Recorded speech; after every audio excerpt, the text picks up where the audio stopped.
Livro de Efésios, capítulo 6, versículo 4.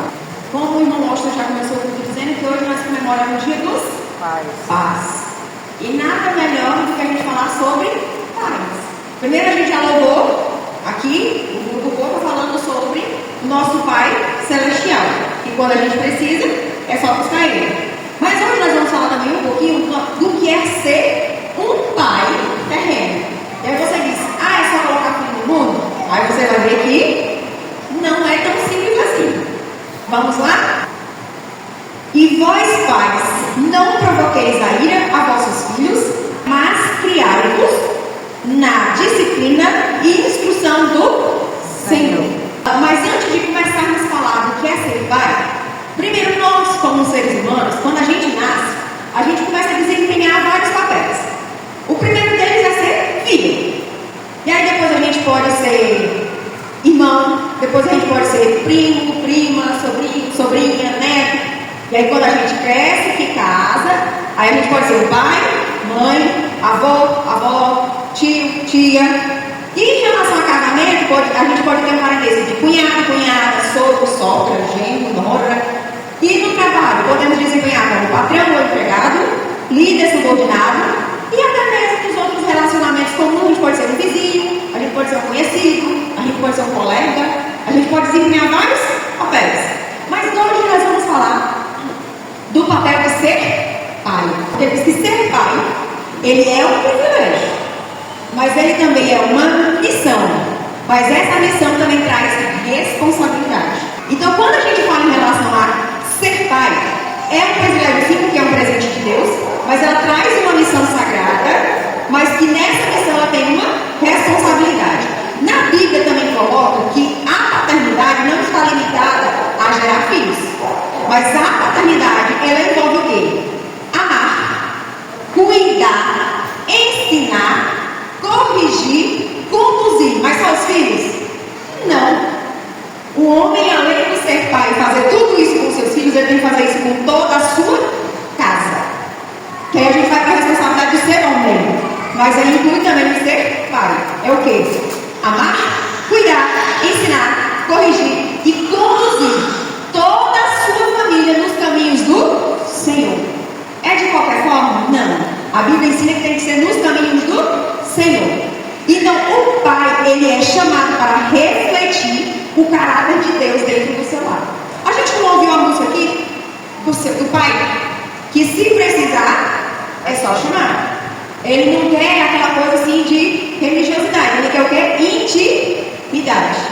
Agora me diga, para você ser um bom pai e você conduzir a sua família na casa do Senhor, você tem que ter uma intimidade com Deus.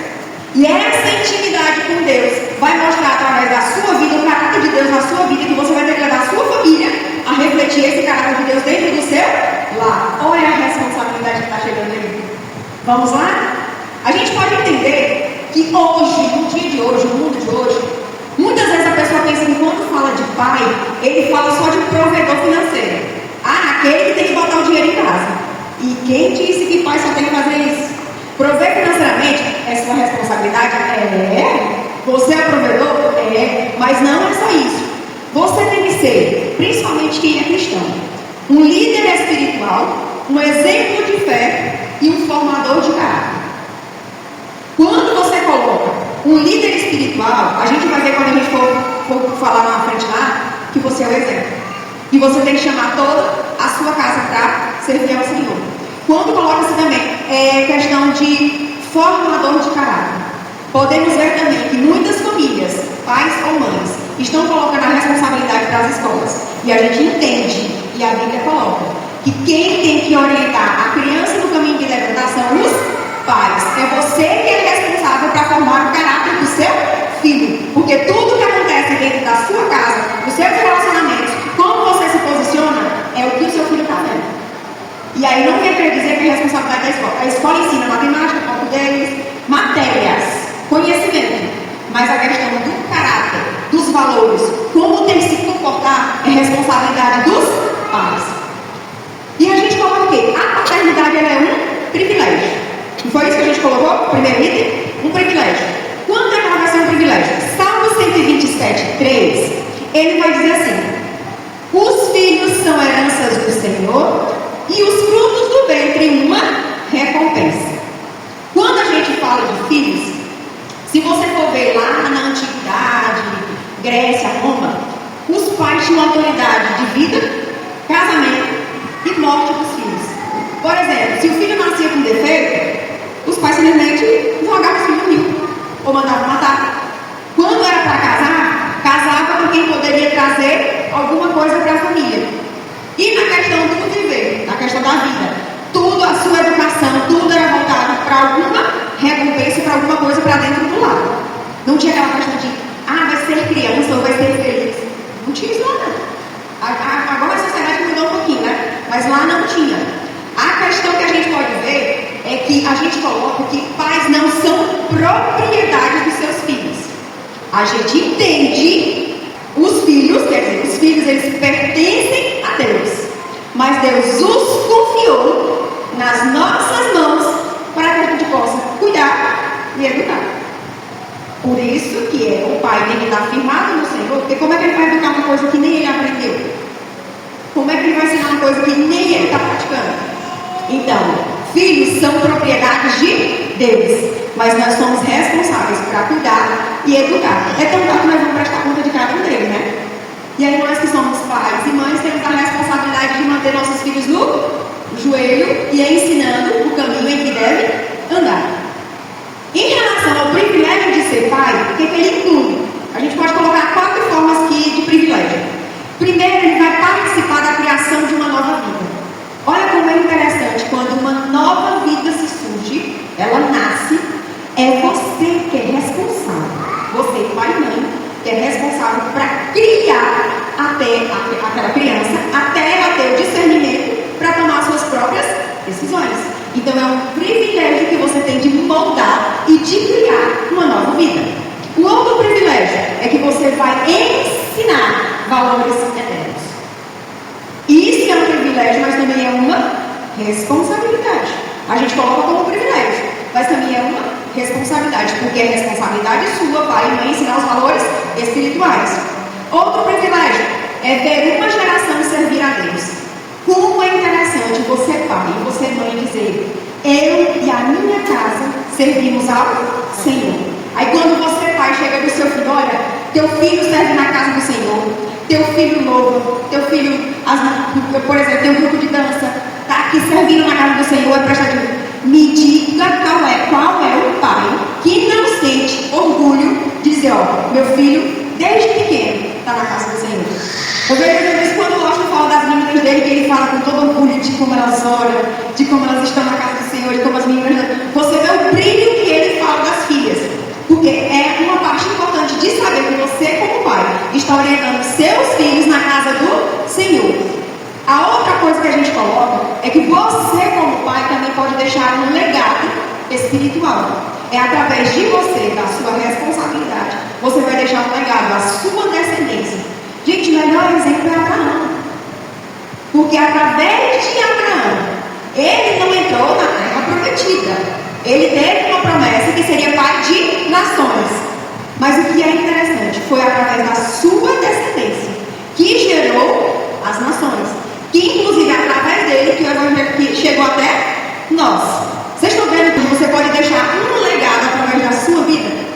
Quantos homens do Senhor, através dos seus ensinamentos, do seu comportamento, a pessoa diz: olha, eu aceitei Jesus por causa de fulano de tal, aquele ali é meu pai na fé. Aquele ali foi que me levou a Cristo, aquele ali foi que me discipulou, aquele ali foi que me orientou. Ali você está fazendo uma função de pai. Entender que também é um privilégio que você pode deixar um legado espiritual para os seus filhos. Quando a gente fala de Abraão, em Gênesis 18 e 19, o que é interessante? Porque quando ele recebeu a promessa, a gente pode entender que Deus conhecia o caráter de Abraão.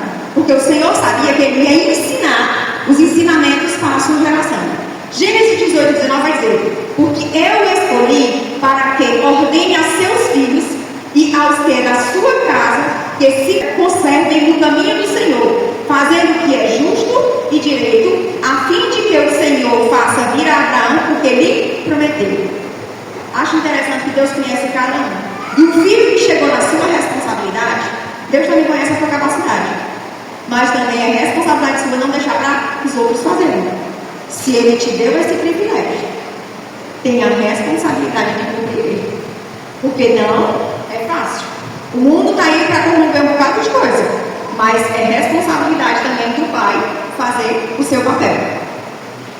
A gente coloca da seguinte forma: ser pai não é apenas um título. É uma oportunidade dada por Deus para influenciar vidas para a eternidade. Olha aí olha a responsabilidade. Eu sou pai de tantos filhos. Sim, mas é só o nome de pai? Não. Tem uma responsabilidade. É a oportunidade de você influenciar vidas. Tem pessoas que não geraram filhos biológicos, mas tem tantos pais espirituais aí que conseguiram orientar tantos filhos. E aí a gente vê que também é uma responsabilidade. Na questão do ser pai, ele também é uma missão. Agora você sabe qual é a sua missão, pai? A sua missão é ser um líder espiritual da sua casa. Josué 24:15 vai dizer que o Josué falou essa frase que todo mundo conhece: eu e a minha casa serviremos ao Senhor. Vamos declarar? Eu e a minha casa serviremos ao Senhor. Josué, ele não esperou que a família decidisse ou escolhesse servir, não. Ele tomou um posicionamento, ele tomou uma decisão e ele influenciou a sua família a seguir aquela decisão. Mas por que ele influenciou? Porque ele era um líder. Ele era um líder espiritual dentro da sua casa. Quando você, pai, é um líder espiritual dentro da sua casa, pode ter certeza que a sua família vai te seguir. Quando tu disser, vamos orar, nem que os filhos estão em pé, mas vamos orar. Quando tu disser, vamos ler a Bíblia, os filhos podem até não querer, mas vamos ler a Bíblia. Porque naquele momento você está sendo um líder dentro da sua casa. A liderança espiritual, ela significa, primeiro, pai, você vai orar pela sua família. É responsabilidade sua orar pela família. Você deve interceder diariamente, não somente pelos filhos, mas também pela esposa. Porque está tudo num grupo só. Segundo, você vai ter que ensinar a palavra diariamente. O ensino contínuo da palavra tem que ser diariamente. Deuteronômio 6, de 6 a 7 vai dizer: e estas palavras de hoje te ordeno estarão no teu coração, e as ensinarás a teus filhos, e delas falarás, assentado em tua casa, e andando pelo caminho, e deitando-te e levantando-te. Olha a responsabilidade. Isso eu digo não somente para os pais, né? É que também para a gente que é mãe. O pai é um líder espiritual e ele tem que puxar. Mas a mãe também não vai deixar a casa solta, não, né? Porque a mulher sabe também edifica a sua casa. Então já puxando a responsabilidade para a mãe também. Mas lembrando que o cabeça e o líder é o pai. E o terceiro ponto para ser um líder espiritual significa dar exemplo. Em 1 Coríntios 11:1, quando Paulo falou que era para ser os imitadores dele, vocês, eu acredito que quem tem filho observa isso. Os meninos, eles são muito observadores. E aí você acha que você está falando e os meninos não estão entendendo, ou você acha que está fazendo alguma coisa que os meninos não estão observando. Mas muitas das vezes os seus filhos reproduzem o seu comportamento, porque eles observam o exemplo em casa. Eles observam a sua vida em casa. Por isso que nós temos que tomar muito cuidado com o que falamos e com o que fazemos. Porque às vezes a gente pega, às vezes não sai a justa quando o menino pega e joga na nossa cara, né? Que você diz, olha, não faça isso. E aí, por algumas circunstâncias, tu pega e comete aquele erro que tu disse que não é para fazer.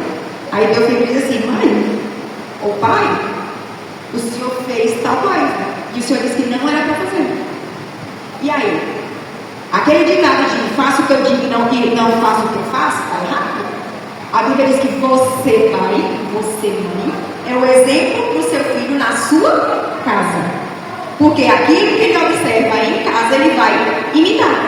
Ele vai reproduzir. Principalmente quando ele está nessa fase infantil, que ele está aprendendo. Muito cuidado. E o terceiro item que a gente fala, que o ser pai, ele é uma responsabilidade. A Agora vamos lá para as responsabilidades que são do pai. A primeira responsabilidade que o pai tem que ter, aí é onde entra no sustento. Pai é chamado para sustentar. 1 Timóteo 5,8 vai dizer: mas se alguém não tem cuidado dos seus, e principalmente dos da sua família, negou a fé e é pior do que o infiel. Olha a responsabilidade de ter que sustentar a sua casa, de ter que sustentar o seu lar. A gente sabe que no decorrer dos dias, as coisas financeiramente não são fáceis. E aí, onde puxa o papel da mulher de ajudar em casa. Mas significa dizer que ela vai sustentar a casa? Vai ter momentos que ela sim vai ter que, porque às vezes o marido ficou desempregado, e aquele momento ali de dificuldade, é lógico que tem situações familiares que a mulher vai estar ali para sustentar, auxiliar. Mas a regra é que o marido sustente a sua casa. E nós, como mulheres, nós temos que ser auxiliadores. Então, botar tudo em cima da mulher é complicado. Agora vem aquele outro ponto, que, por exemplo, você tem que tomar cuidado em relação ao homem com quem você vai casar. Porque, por exemplo, ou vai se relacionar. Porque se você, antes de escolher a pessoa que vai conviver com você, se você não pedir orientação ao Senhor, você pode ter um baita de um problema, porque você pode ser a responsável. A mulher, a maioria das vezes é a mulher tomar a responsabilidade de cuidar de uma casa sozinha. Por quê? Porque aquele homem que era para ser um provedor, um líder, que era para ser o chefe de casa, simplesmente não vai cumprir com essa função. E tudo que era uma função do homem vai recair nela no papel de mulher, mas também vai recair no papel do homem para ela. E vai sobrecarregar. Por isso que muitas mulheres estão sobrecarregadas. Por quê? Coisas que era para ser dividido entre um homem e uma mulher, normalmente vai recair sobre uma. E aí é onde entra? Cuidado na hora de escolher. Eu sempre digo formar de casa. São tudo novinho ainda.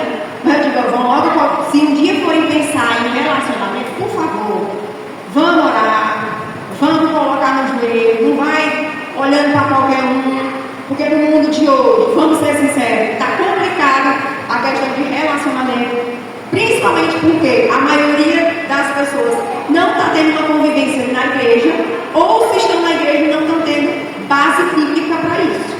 Porque tem gente que vem para a igreja só para ouvir, mas em casa não lê, não ora, não se aprofunda nos ensinamentos, e aí quando vai ter um relacionamento, nem tem maturidade para isso. Então, eu sou mãe de menina, eu já me preocupo já de agora. Eu digo, vamos logo aprendendo aí, vamos logo se capacitando, mas quando for uma época, vamos abrir os olhos, não pode ser de qualquer jeito. E voltando aqui, em relação ao sustento, o sustento envolve alimento, moradia, segurança, educação, cuidado emocional e cuidado espiritual. É só financeiro? Quando a gente fala de sustento, é só financeiro? Não. O sustento tem a questão financeira, sim, porque envolve alimentação, envolve moradia, beleza. Mas em relação, por exemplo, uma menina que não tem a presença do pai, normalmente ela não vai se sentir segura. Ela não vai ter esse sentimento de segurança. A questão de educação. Se uma mãe solo, ela tem mais de um filho, como é que ela vai dar conta de trazer o sustento, cuidar da casa, cuidar dos filhos, acompanhar a educação? A questão espiritual é muita carga. Então, por isso que na questão dos pais, o sustento envolve alimento, moradia, segurança, educação, cuidado emocional. Nos dias de hoje, vamos ter cuidado com os nossos filhos, principalmente na questão emocional. Por quê? Porque a gente está deixando muitos dos filhos em tela. E aí, o relacionamento de convivência, de comunicação, de ter aquele momento de conversa, de brincadeira, está faltando.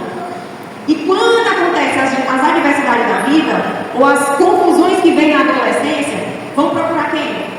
Vai procurar a internet, vai procurar o amiguinho, vai procurar coisa lá fora, mas não tem a base em casa para tirar as dúvidas ou para conversar com os pais.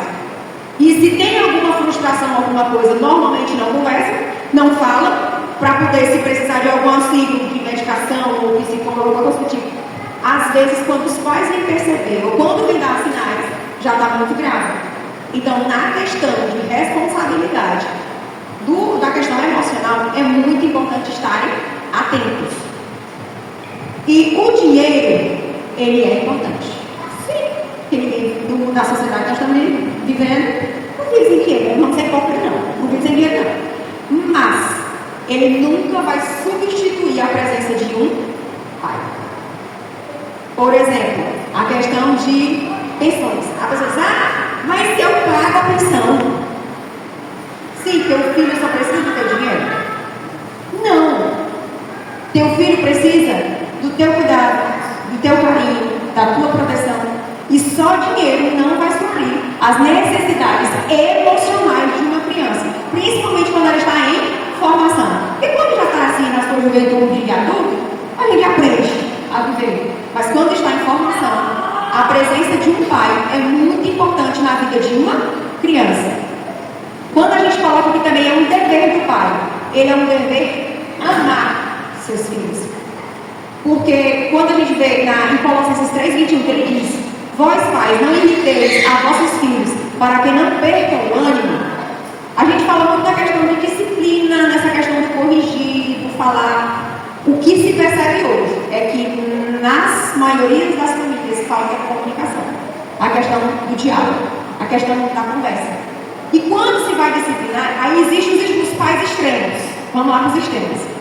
Existe aquele que é severo demais, disciplina com rigor, mas não dá nenhum carinho, não dá nenhum conforto. Já aqueles que eu amo meu filho, amo, e o filho pode fazer tudo, e não disciplina nada.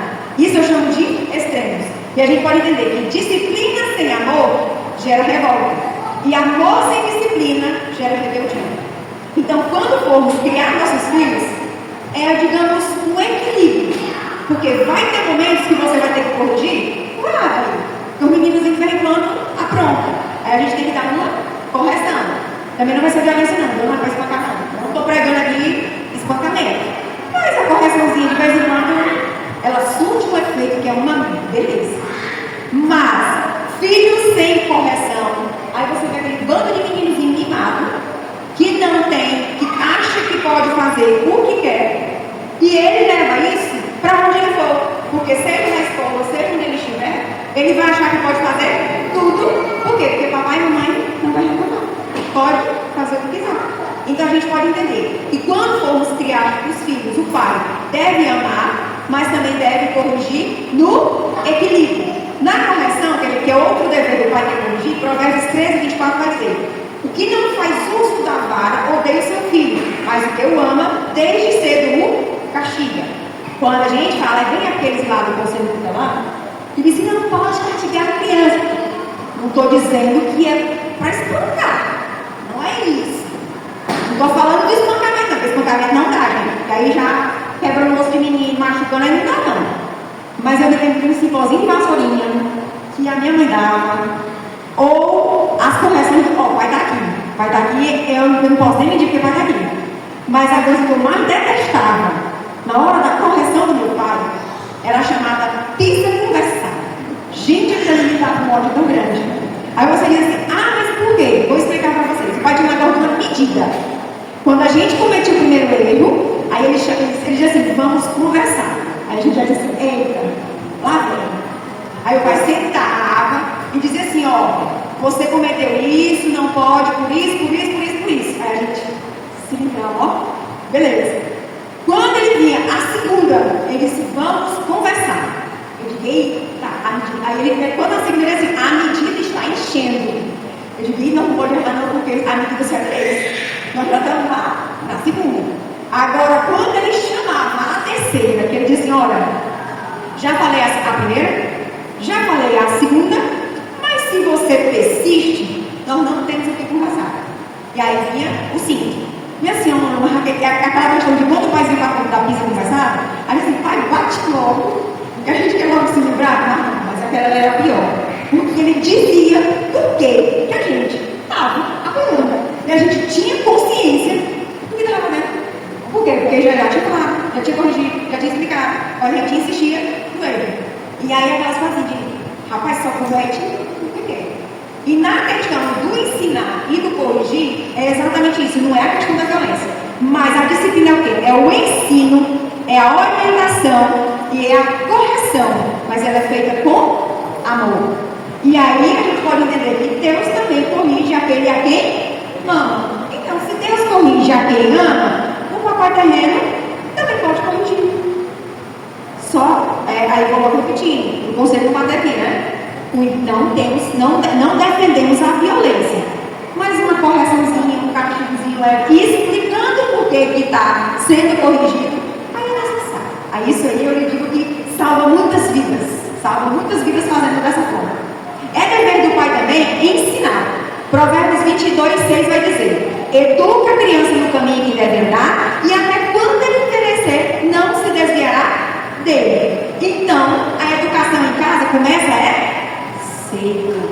É desde pequenininho que já começou lá a engatinhar, aí a gente já diz: ó, não vai por aqui, você vai cair, já vai no médio da tomada, não pula em cima do sofá, não rola em cima da cama. Aí já começando ali os ensinamentos cedo. E aí os filhos precisam aprender. Aí o que você como pai tem que ensinar? A questão dos valores: honestidade, respeito, oração, perdão, responsabilidade e temor ao Senhor. Vamos lá, honestidade. O filho chegou e aí começou a trazer coisas da escola que você não deu para ele. O que você ensina para o seu filho? Eu te dei? Não dei, devolve. Eu digo isso porque eu fiz isso com a Ana. A Ana chegou lá com um objeto que não era dela, e aí tinha um grupo na escola, eu falei: ela disse que era fulaninha lá, que eu não lembro o nome da criança. Não, mãe, foi fulaninha que me deu. Eu falei assim: primeiro, foi a mãe dela que deu? Não foi. Então ela não tem autoridade para dar. Aí eu fui do grupo da escola e falei assim: quem é a mãe de fulana? Preciso falar com você. Aí ela pegou e disse: não, sou eu. Por quê? Eu digo: não, a Ana chegou aqui com um objeto que era da sua filha. Ela vai devolver amanhã. Não, mas aí eu falei assim: a senhora autorizou? Ela falou: não, eu nem sabia. Eu digo: ela não vai devolver. Não precisa, não vai. Ela vai devolver porque, primeiro, a sua filha não lhe perguntou. A sua filha não lhe pediu autorização. E segundo, a minha tem que entender que aquilo que não é dela tem que ser devolvido. E se ela quiser alguma coisa, vai falar com a coleguinha fala com os pais. Se os pais autorizarem, aí é que pode receber. Porque já começa a ensinar em casa a honestidade. Porque se seu filho começa a trazer coisas que não é dele, ele pode pegar um lápis, ele pode pegar um caneta, depois pode pegar um livro, depois pode pegar um tênis, e já vai pegar no celular, e lá na frente ele vai achar que pode pegar, porque pegou e não aconteceu nada. Então o ensinamento já começa com os pequenos detalhes. O respeito. Primeiro já ensina em casa, respeitar pai e mãe mais velhos. E quando chega na escola, respeite o professor. A de casa é o teu exemplo básico em casa. A minha mãe foi para colocar na escola, eu digo logo: respeite o professor, autoridade dentro da escola é a minha quem está coordenando e o professor. Se o professor fizer coisa errada, me comunique que eu vou atrás. Mas se o professor falou e deu autoridade para calar a boca, é para calar a boca. Porque se você não ensina que ele tem que respeitar aqui em casa e lá na escola, quando ele chegar lá, ele acha que pode até bater no professor. Que é o que a gente está vendo muito em escolas. Se isso acontece, é porque em casa ele não recebeu o ensinamento que tem que respeitar os professores, os mais velhos, os pais. Isso começa em casa. Em relação à oração, a gente já diz logo: se você não é um exemplo em casa de oração, como é que vai ensinar teu filho a orar? Não tem como. Perdão, esse é complicado. Esse é complicado por quê? Mesmo uma coisa difícil é a gente ensinar perdão para a menina. Eu digo como experiência minha, de coisas que eu fiz que machucou a Ana, e eu chegar para ela assim: filha, a mãe te pede perdão porque a mãe errou. Mesmo você sendo a filha, eu reconheço que eu errei, ou que eu exagerei, ou falei o que não devia, te peço perdão. Quando eu faço isso, eu estou ensinando para os meus filhos da seguinte forma: quando se erra, reconheça e peça perdão. Porque tem pais que dizem assim: sou mãe, já falei, está falado, e agora? Tu está ensinando isso para o teu filho? Tu está mostrando que é para ele? Se tu errar, a outra pessoa que se vire. Ou se machucou, a outra pessoa que se vire. Agora, quando você vai, mesmo você sabendo que aconteceu alguma coisa e errou com o filho, machucou o filho, reconheça e diga: me perdoe. Porque na sua prática, no seu exemplo de fazer isso, o seu filho está aprendendo que ele também precisa fazer a mesma coisa quando errar. E na questão da responsabilidade, a gente já sabe: é ensinar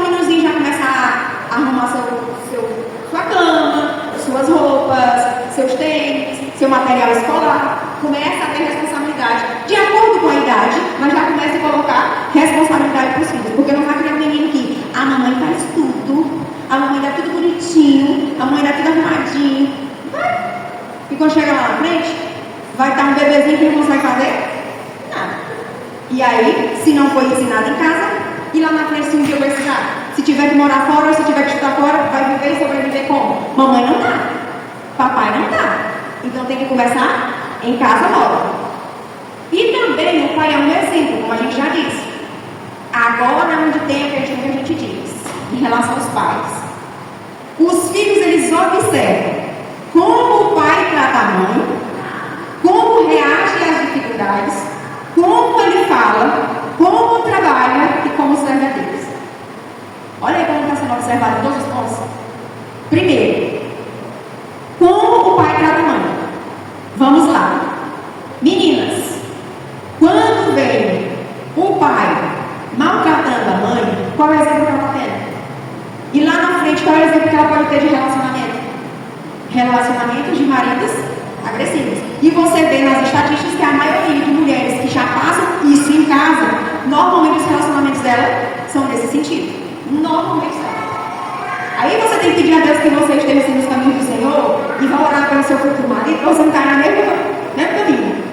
Filhos que vêm pais maltratando mãe. O que acontece? Ele vai ter um exemplo de quê? Eu posso simplesmente não respeitar minha esposa porque eu sou homem. E o que ele vai fazer com a mulher dele? Peço a Deus que ele não veja aquilo ali como exemplo a ser seguido, né? Mas a maioria faz.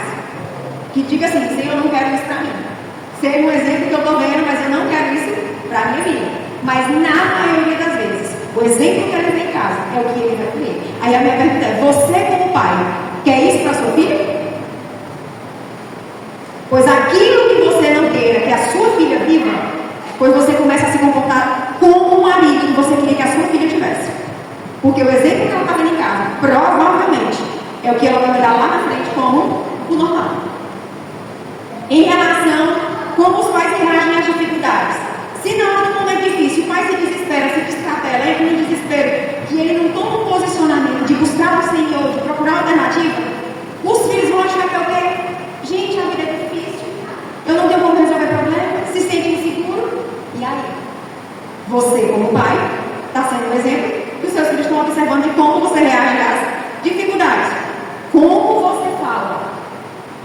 Ah, só brigando. Crente. Os filhos vão achar que é normal ser dessa forma. E aí outra coisa que a gente diz. O pai, ele deve deixar um legado.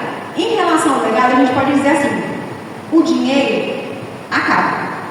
As casas envelhecem. Os bens passam. Mas o seu legado é o que vai permanecer. Então, o dinheiro que você tem, a fortuna que você tem, a riqueza que você tem, uma hora, ela pode acabar. A casa linda e maravilhosa que você construiu, perfeita, ela pode envelhecer.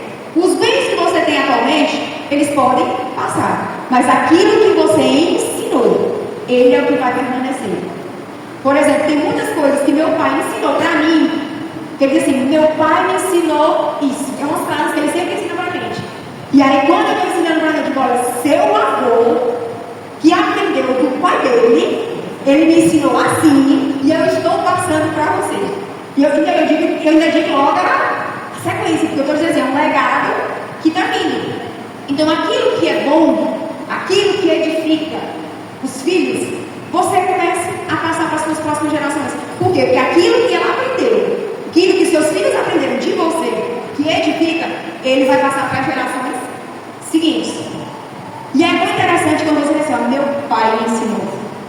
Eu tenho muito orgulho de dizer assim, ó, meu pai me ensinou. Porque quando eu vejo ele falando, ele diz assim, o meu pai me ensinou. Então, o seu legado é o que vai permanecer na vida dos seus filhos. E a gente pode entender em relação a exemplos. Exemplos de pais que deixaram um bom legado e exemplos de pais que falharam. Só vou citar 3. De que deixaram um bom legado. Abraão, porque ele ensinou a sua casa a obedecer a Deus. Jó, ele intercedia constantemente com seus filhos. E Josué, ele conduzia a sua família a servir ao Senhor. Mas aqueles pais que falharam, ele porque não corrigiu seus filhos adequadamente. Davi, que mesmo sendo segundo o coração de Deus, mas em relação aos filhos lá, na quantidade de menino que ele teve, de tanto lá, rapaz, teve guerra com os meninos lá, os filhos dele não eram irmão contra irmão e querendo tomar reino e a bagunça foi grande. É tão tanto que depois dele teve Salomão e depois desandou o negócio da descendência dele lá. Então, na questão de relação de exemplos de liderança espiritual, a gente entende que existe amor, existe presença, mas também existe responsabilidade. Mas qual é o modelo mais perfeito que nós temos? É Jesus. Mesmo ele não tendo sido um pai biológico, ele não gerou filhos biologicamente, mas ele demonstrou atitudes de pai. Como? Ele acolhia, ele ensinava, mas ele também corrigia, ele protegia, ele servia e amava, e no caso nos amou até o ponto de dar a sua própria vida. Porque eu acredito que um pai mesmo que ama o filho, eu não estou dizendo que ele vai se igualar a Jesus não, mas ele pode ter praticamente a mesma prática que Jesus. Porque um pai que vê um filho ali sofrendo, que ele pode dar a sua própria vida, ele corrige até dar. Mas Jesus é o nosso maior exemplo de práticas que um pai pode ter. Porque quando a gente fala de um pai, ele tem a função de acolher, de cuidar, de proteger, mas ele também ensina. A gente já viu, ensinar. Mas é só falar, não, se errar também tem como corrigir. Viu quando assim Jesus deu aquele lá, quando ele entrou no templo lá, que ele entrou zangado, que ele derrubou um bocado de coisa lá, que ele disse um bocado de raças de víboras lá, ele estava meio zangado na hora. Mas ele também fez as suas correções. Ele ensinava, mas ele corrigia. Mas ele também ensinou o quê? A servir. Que a gente aprendeu através do exemplo de Jesus. Então, todo pai cristão, ele é chamado a refletir esse caráter. Que a gente viu na questão de Jesus, no comportamento e nas atitudes de Jesus. E para a gente finalizar, vocês não precisam responder. Mas eu quero que os pais e mães aqui presentes reflitam nas perguntas que eu vou deixar aqui. Que vocês não precisam responder para mim. Mas vamos lá. Refletir. Minha família me vê orando? Meus filhos conhecem a Bíblia por minha influência? Sou presente ou apenas provedor? Corrijo com amor ou apenas repreendo? Ou que legado espiritual eu estou deixando? São frases que dá para pais e mães começarem a refletir o seu comportamento dentro dos seus lares. E na conclusão que a gente pode ensinar desse ensinamento? Ser pai, ele é uma vocação concedida por Deus, mas a sua verdadeira grandeza não está apenas em oferecer materialmente, dinheiro, materialmente, mas o maior legado que ele pode fazer, o exemplo que ele deixa, a fé que ele transmite e a maneira como ele conduz a sua família é o que vai determinar se você é um bom pai. E aí eu queria colocar que a gente possa dizer só essa frase de Josué 24:15. Agora eu quero que todos repitam comigo. Eu e a minha casa serviremos ao... Vamos lá, todo mundo, igreja? Eu e a minha casa serviremos ao Senhor. E aí a gente pode finalizar que cada pai assuma com alegria o privilégio, a missão e a responsabilidade de formar uma grande geração que conheça, que ame e que sirva a Deus. Amém? Amém?